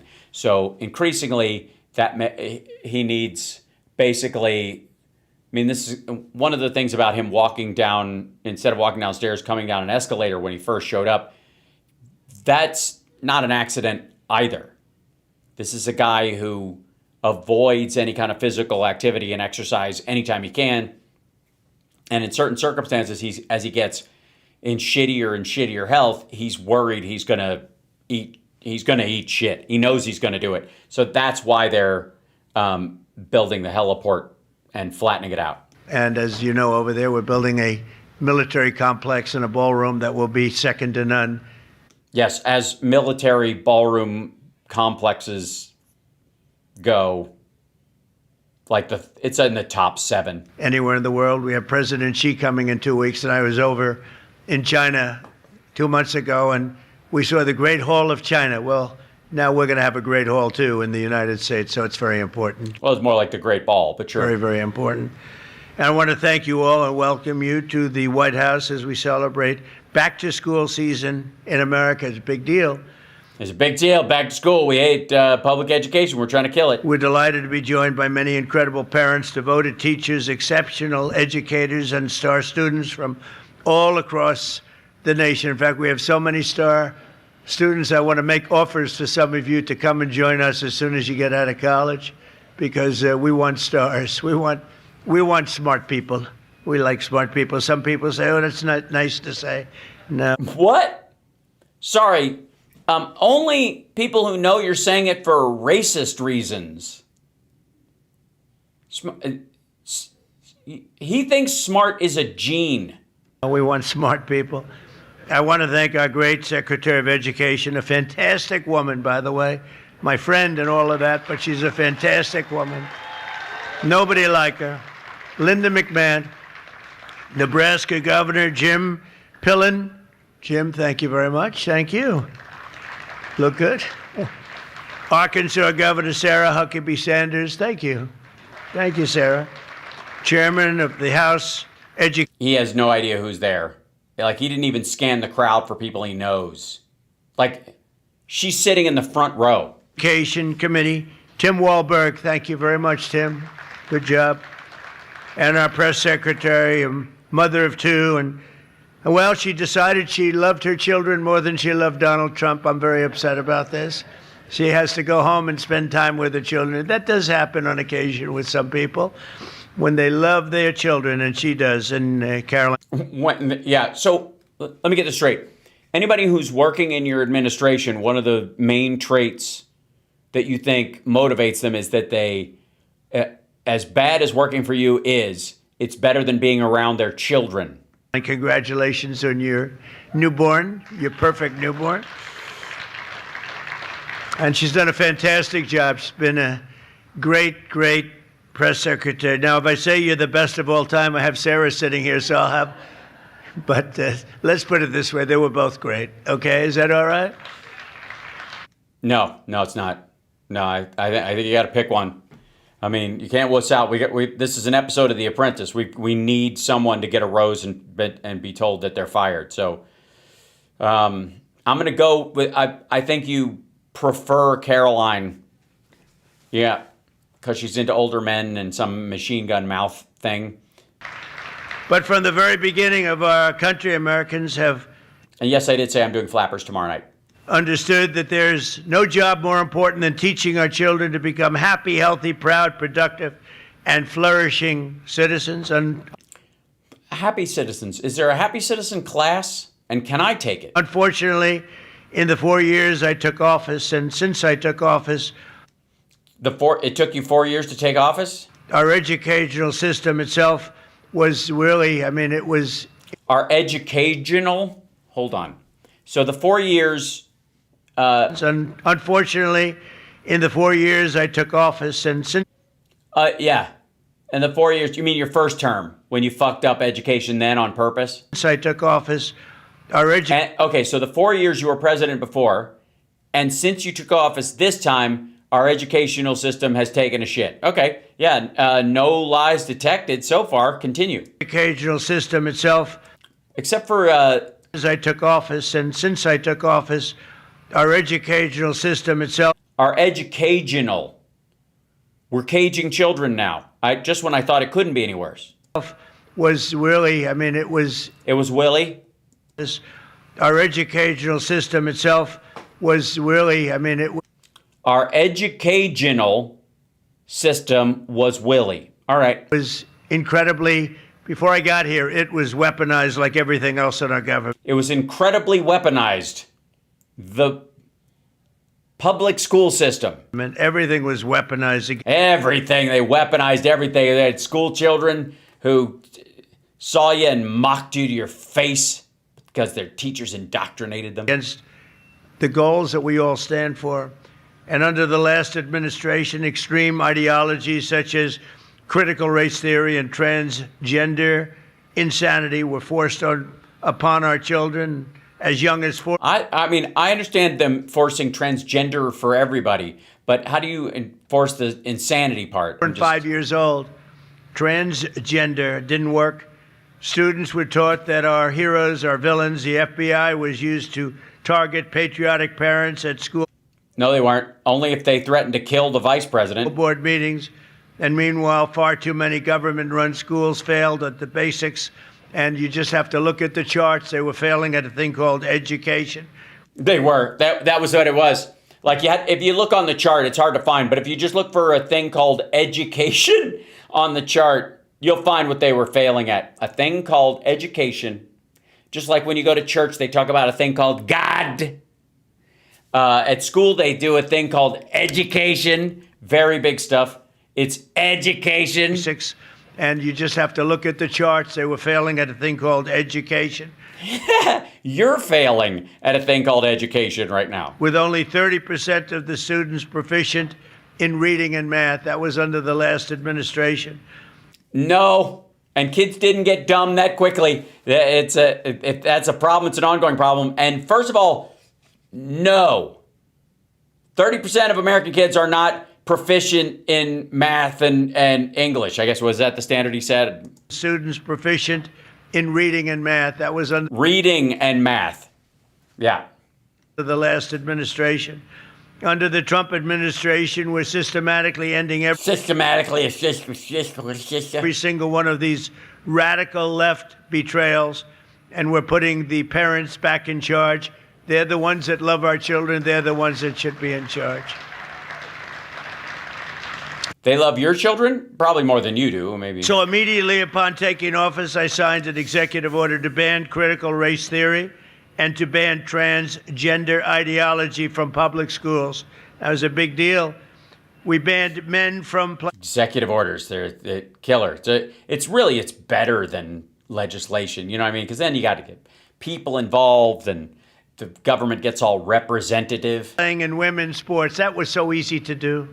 I don't get it. They're still arguing. They're still fighting. I saw a Democrat Congressman. I saw one? You saw one, did you? The other day fighting. How do you spell SAR? An anchor. An anchor that was, I would say, somewhere in the middle, but fighting. Of the screen? An anchor on men playing in women's sports. And I said, I hope they keep doing that because it's got to be impossible to win a race politically. Just crazy. I've never seen anything like it, but it continues out there. Although we've had big court victories, as you know, and we've largely stopped it. Every public school in America is now on notice that if they tell a child that they're trapped in the wrong body, they are committing child abuse. Yeah, schools don't do that. And as we remove the far-left extremism from the classroom, we're taking historic action to ensure that every child in America has access to a first-class education. The United except the poor kids. States spends more money on education than any other country in the world by double, and our results should be better than they are. I would look at lists where oh boy, this is we're 40th or 39th or something. we're rated out of the 40 top nations. We're rated number 38, 39, and number 40 with all the money we spent. But Linda yeah, no, that's because of 7 red states. Has changed that so rapidly and so drastically, and frankly, it's shocking how fast it's gone under her leadership. 1 year ago, as part of the Great Big Beautiful Bill, we passed the Education Freedom Tax Credit, the largest ever expansion of school choice, and we want, thank you. We want people to not have their kids go to school. They choose to not send their kids to school. And we want every parent to have the power to send their child to a high-quality school that shares their values. It's so important. With us today are Caleb and Jocelyn Griffith and their beautiful family from Statesville, North Carolina, great place. They've 3 biological sons and 2 foster children. School choice and education freedom scholarships are going to give these kids more opportunity than ever before. And I'd like to ask Caleb and Jocelyn to come up and say a few words, please.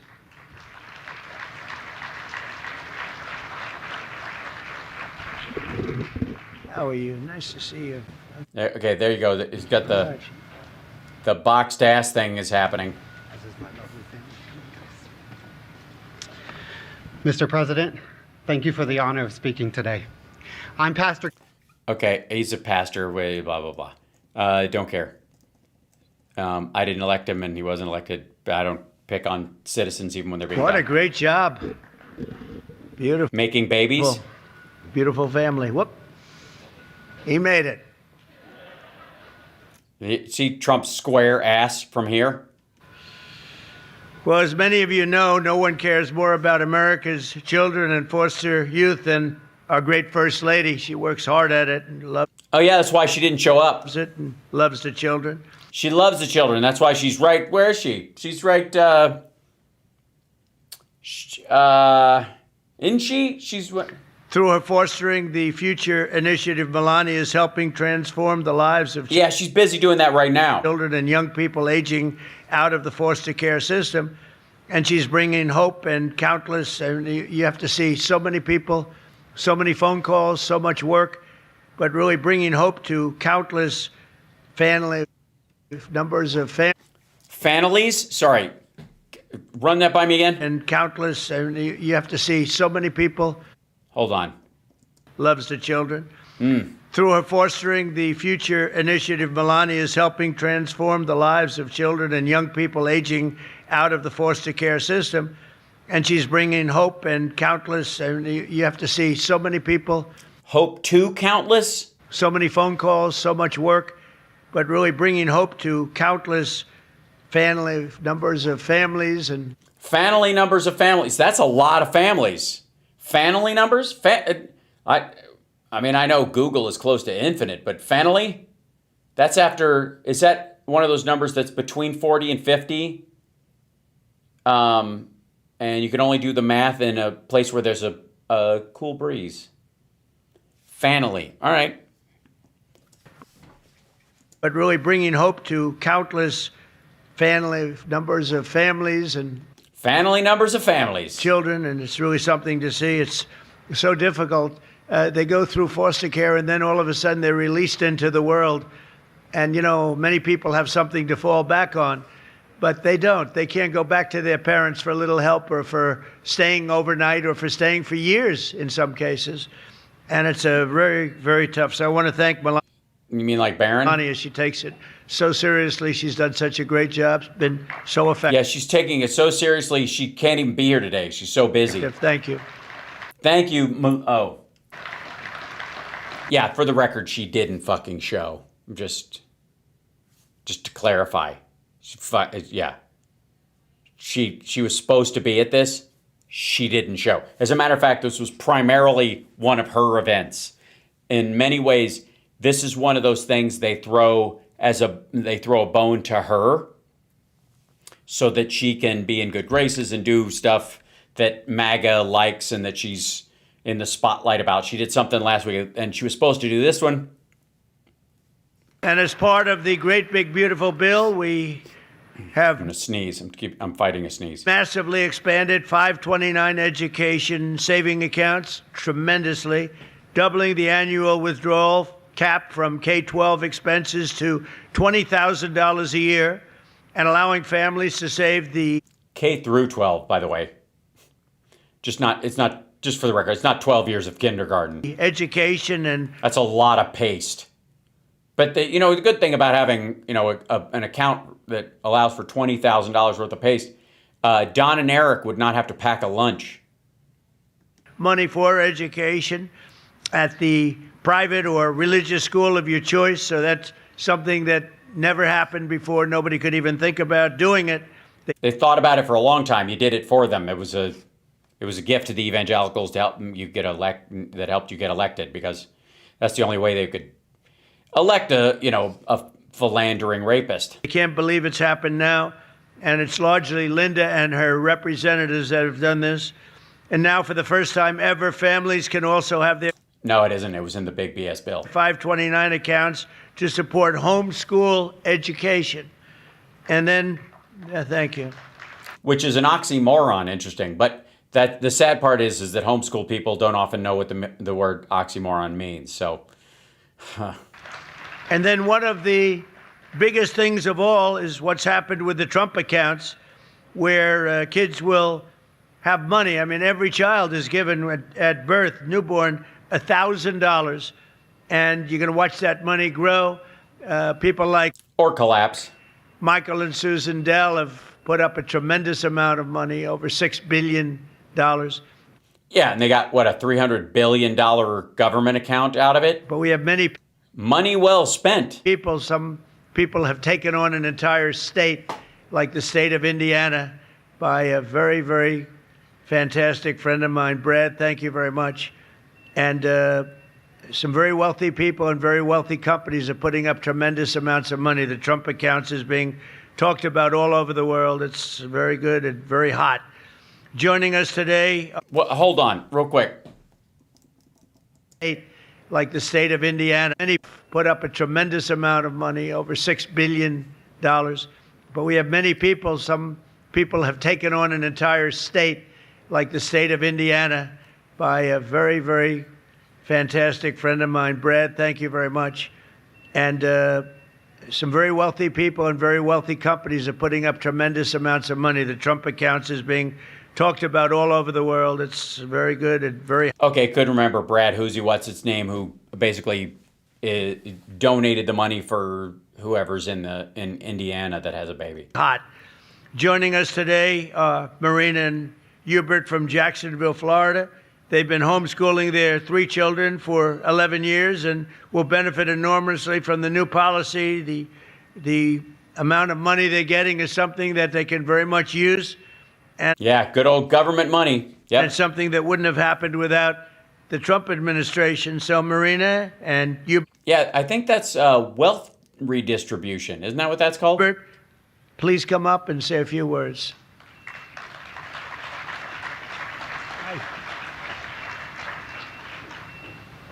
I think another pastor. Thank you, sir. Thank you. Mr. President, thank you so much for this opportunity to be here. I have with me my beautiful family, my wife, Marina. We homeschool our 3 kids. We've been homeschooling for the last decade. My oldest son is going into 9th grade, my daughter going into 6th, and my youngest son is going into 3rd grade. Homeschooling is something that is very personal to me. Back in 1988, my parents made the decision to homeschool me. And so I was homeschooled from kindergarten. Yep, it made prom awkward. Okay, they go away.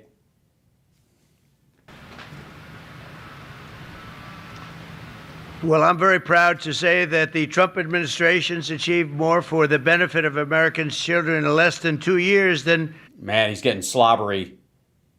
This isn't even that long. Most administrations do in many years. 8 years, or frankly, you can take 2 or 3 administrations, put them together. They haven't been able to do what we did. After decades of Because they wouldn't? Because it would undermine the education system? racist policies and illegal quotas, we brought back the merit system into education. We're back on the merit system, which is what made our country great in the first place. Yes, we've got SATs to get into kindergarten now. So that our children will always be judged by the achievements and qualifications, not by All the questions are based on the nutritional contents of Amy's macaroni and cheese and mayonnaise. the color of their skin or any other reason. We issued a guidance for protecting the right to prayer, and we now protect prayer in a guidance. the public schools. They're totally protected. They're totally protected. They've got guards around them. Anytime somebody tries to interrupt them by, I don't know, playing basketball in the area where they are standing in the middle of because they walked out onto the court and started doing it. And last year I signed a historic executive order to begin the process of eliminating the Federal Department of Education, getting them out of Washington and bringing education back to the states, the most important thing. Why? If you're homeschooling, what difference does the state standard mean? And working with me on the Council on Physical Fitness, we've proudly brought back a wonderful tradition, the ironically named presidential fitness test. Right, which Trump has passed 4 times. He aced it all 4 times. I signed the Whole Milk for Healthy Kids Act, which people... There goes the elbow. Dr. G's been pointing out the elbow. Fitness test. Watch his I right signed elbow. the Whole Milk for Healthy Kids Act, which people loved, and the farmers love it because they know how good it is. Yeah, it's so good. They don't have to. They don't have to like squeeze the tit extra hard to get the 2% out. They can just take whole milk as it comes. So it's much easier. The process is way easier. More than anybody, but the Whole Milk for Healthy Kids Act, they weren't allowed to have whole milk. If you can believe it, they could have. Yeah, they were. Anything else, but they couldn't have great milk the way it is supposed to be. Paving. Technically speaking, it's not supposed to be. It's supposed to be for a calf, but humans are adaptable species. The way for more than 30 million children. Yes, you're right, Candy. Beg your pardon. Teat. To drink whole milk in school, and we introduced the Real Food Pyramid and reformed the vaccine recommendations to protect America's youth. Slobber, slobber, slobber, slobber. We're making America healthy. Thank you, Jimmy Two Soups, for the obligatory kidney payment, by the way. Bless you. I appreciate that. Thank you very much. And then, of course, Angela pointed out that Rudy Giuliani, a noun of urban 9/11, just the classic Rudy Giuliani. Again, we're strongly requesting, even telling people when you get your shots for your young child, and this has to do, we think, with preventing autism. That you think this? Really? What do you think what is your thinking based on? Because it isn't science. You go to the doctor for 5 small shots instead of one big, massive shot. Yeah, like where they have to do it out of a rifle, and the poor kid's got to lay there. You do it in 5 different... Where they use old bellows for a fire, like an old fucking Three Stooges joke. Shots. 5 different shots. Small, little shots where those beautiful little bodies can handle it. And I think you're going to see a very big difference in the rate of autism, which is like an epidemic, what's happened with autism. And this year, as we celebrate same shit, the 250th anniversary of America's founding, we're also bringing back patriotic education for our youth through the Freedom 250 Mobile Museum. Students from over 3,750 schools. The Mobile Museum? Sorry, is there a truck driving around the country? Can I see this thing? When do I get to do a tour? I personally, I did a tour of the ARC experience in Northern Kentucky, and I got to say, it was one of the funniest experiences of my life. I have high hopes for whatever this is. Are learning about the heroes who have made America the most exceptional nation in history. and how those people contrast directly with who you are. And we're teaching our children to love America, not to hate America. Well, if you teach them the right stuff, they'll do it organically. You can't force them to do it, I guess. But if you, yeah. Oh my God, Peter, thank you so much for the members, for the memberships. That's so lovely. There's a lot of love going on right now. Our country's never done this well. We have billions and billions of different things happening, money.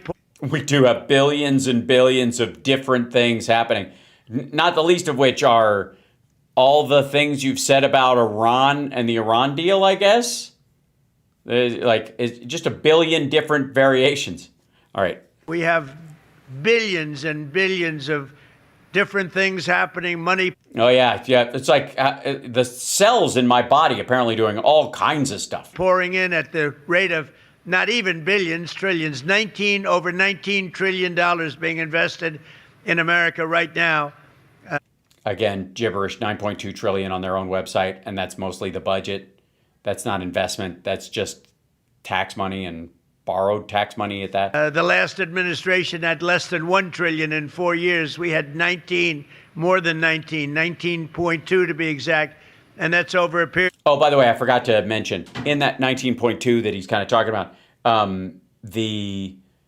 there's also money included from the Chips and Science Act and the factories themselves. That investment was already started back under Biden, as were the reshoring of pharmaceuticals for antibiotics and pain relievers and that kind of stuff, just in case when there was that concern about the supply chains during COVID. They decided to, it would be a good idea to bring some of that home. That bill was signed in 2022, and this is how long it takes to implement it, and that's yet another reason why some of the drug prices went down, besides some of them going generic. Period of 12 months. We haven't even included the additional 5 months. Because nothing happened and you lost money? So there's never been anything like that in history. No other country in the world has ever had investment like we're having right now being made, which is building factories, car plants, everything, all over, AI, all over the country. At level. Yeah. Oh, yeah. There's AI factories building those. I'm going to drive a brand new AI that nobody's ever seen before. The Chevy AI. No other country has ever seen what's happened. It's a revolution, a positive revolution. Yeah, unlike the other kind. So in everything we do, we're empowering our nation's parents. We're restoring high standards and the pursuit of excellence. Yep. And we're proving that the golden age of America education is just beginning. And I want American education. The golden age of American education. Fuck me. I mean, look. And we're proving that restoring high standards and the pursuit of excellence. And we're proving that the golden age of America education is... Of America education. Okay. Just beginning. It is just beginning. Maybe that's probably why I didn't know it was American. Maybe that's in the next textbook. And I want to thank you all for being here. You're incredible people. I know so many of you in the audience, but one in particular who's just an outstanding person, an incredible woman, Secretary of Education, Linda McMahon. Please come up, Linda. Thank you. Thank you. Okay. She comes up and blathers for a minute. Get it down to my speed. Height. Secretary of Education, ladies and gentlemen. Which is always the case when I come up to the microphone. We have to adjust it. Thank you, Mr. President, for assembling this incredible event this afternoon, because nothing... It is incredible. I feel I've moved. I laughed. I cried. It became a part of me. Nothing is more important in our country than educating our students. Parents... Education our students. Educators sure. And students, happy back to school season. This school year marks a return to common sense and... Hand just twitched again. Did you see his right hand? Watch this again. Happy back to school season. This school year marks a return to common sense in American education. This has been an increasing thing. His right arm is twitching. His elbow goes out, but apparently his hand is doing the Hitler twitch. And it's all thanks to the leadership of our president, President Trump. Yeah, she's the A1 expert. That's right, Gino. I remember when President Trump called me shortly after the Biden's He called you shortly? Administration 2020. That's kind of rude. 24 Nations Report Card, or NAPE, as you've heard, scores were released. And he told me he was angry and he was also embarrassed. Right, but that was just because he was standing in front of a mirror, I think, right? Of where these scores were. We spoke about what a travesty it is that Americans have invested $3 trillion in a federal Department of Education meant to improve student outcomes, and yet only 30% of our students can read or do math proficiently. This is why President Trump also not true. Demanded a hard reset to our education system. And under his leadership, we are delivering it. We are taking very No, you're not. The numbers aren't better. deliberate and thoughtful steps to return education to the states. This school, Which is, I guess, built on the idea that you're going to fuck up so bad they're going to shut down your entire department. Your job will evaporate. year, American parents and students have so much to be excited about. Yes, especially the fact that 70% of their children can't read or write, apparently, or do math. Because the Trump administration is steering education back to its rightful focus, serving students so that they are prepared for successful futures. Our administration has cut billions in funding for radical DEI programs and redirected those dollars From, I'm just, is this, look, from, cut from, not cut for. Cut for is, I guess something a TV director to does. teachers, classrooms, and results, supporting evidence-based literacy instruction, pouring record Evidence-based literacy instruction. Hooked on phonics, you mean? funding into charter schools and energizing workforce training.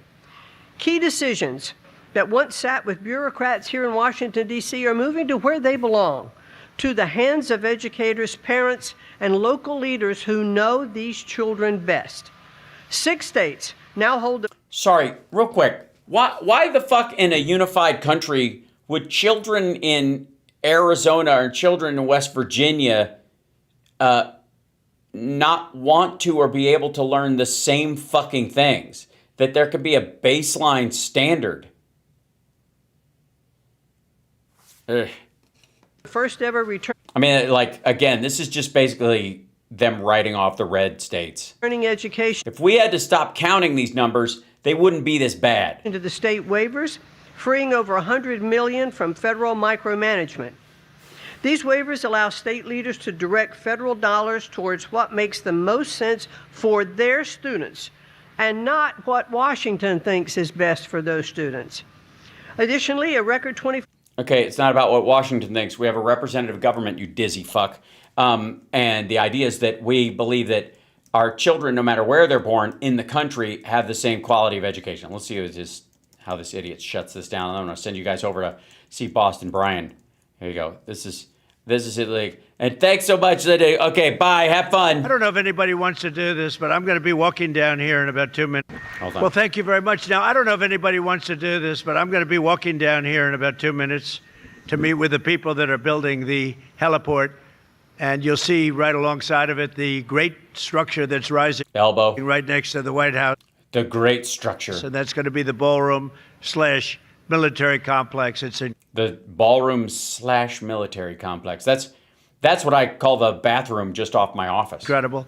Now, if anybody would like to walk with me, I don't know if Linda's going to have any big events happening now. I don't think so. But if you'd like to follow me, especially with the kids could see construction. Don't take kids to a construction site, you tit. What are you doing? No. I love the sound of construction. When I hear all that banging out there, some people say, oh, that's too bad. And I say, I love it. So Melania would be that person. If anybody would like to follow me, it'll be a large group, but it's a large pad. And you'll be able to see some very hard-working people. They're working hard and they're making a lot of money and they're doing something great for America. And they've needed a heliport for many years here, and we're getting it all. Yeah, we wanted a heliport shit since I got it. Who first?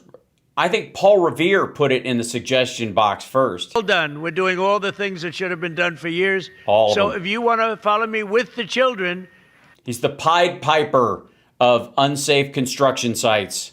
Children, follow me to a place where I'm not going to be wearing a hard hat, and neither should you. Everybody there will be wearing a helmet to protect their head. You don't need one. Come on. Come on, kids. I think it'll be very interesting. You'll bring your nice family, okay? Follow me. We'll come up here. No, don't follow him. And we'll walk down. No, you won't. Good. Thank you.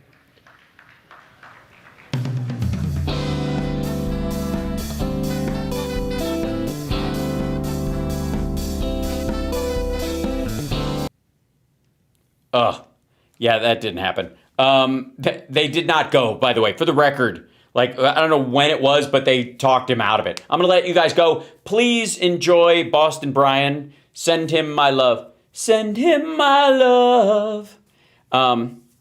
Memories remain.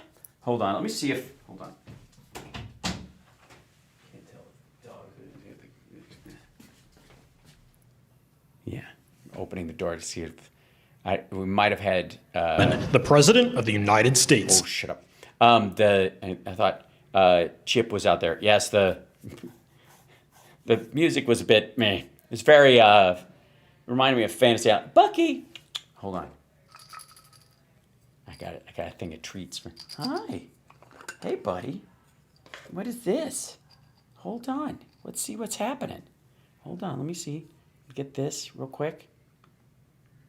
There you go. Hold on. Let's see. Scoop this out. And then how about you just try this? Come here. Come here. Look at this business. Hi. This, you want this guy? No? Yeah. Oh, you missed it. Hold on. Yeah. There he is. Oh my gosh. Oh my buddy. Oh, you missed it. Would you miss it? I'm sorry. There you go. This is the guy. There we go.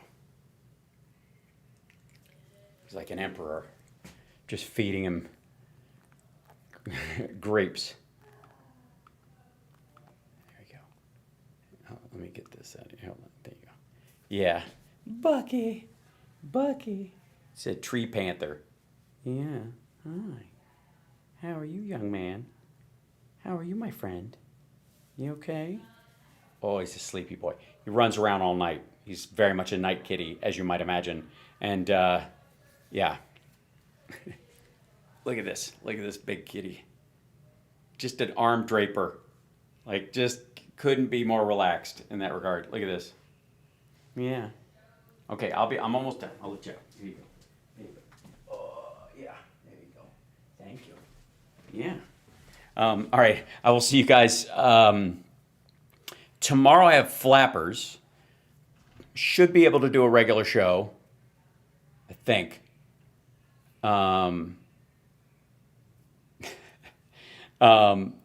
Yeah. Is that your cat, Haller Foster? That's my cat. He was a foster fail. Actually, I would say a foster success because we kept him because he was amazing. He's such a great cat. That said, I will see you guys later. Hold on. There's one thing I want to bring in. Give me a second. Let's see if I can do this in here. Let's see, in the library. And then I got a playlist. I got it here. I think it's here. And yeah. All right. I will see you guys tomorrow at the very least. The Patreon and the members. And thank you, Peter, for making those members. They get a free comedy show tomorrow. You guys are wonderful. Take care of yourself. Take care of somebody else. All right.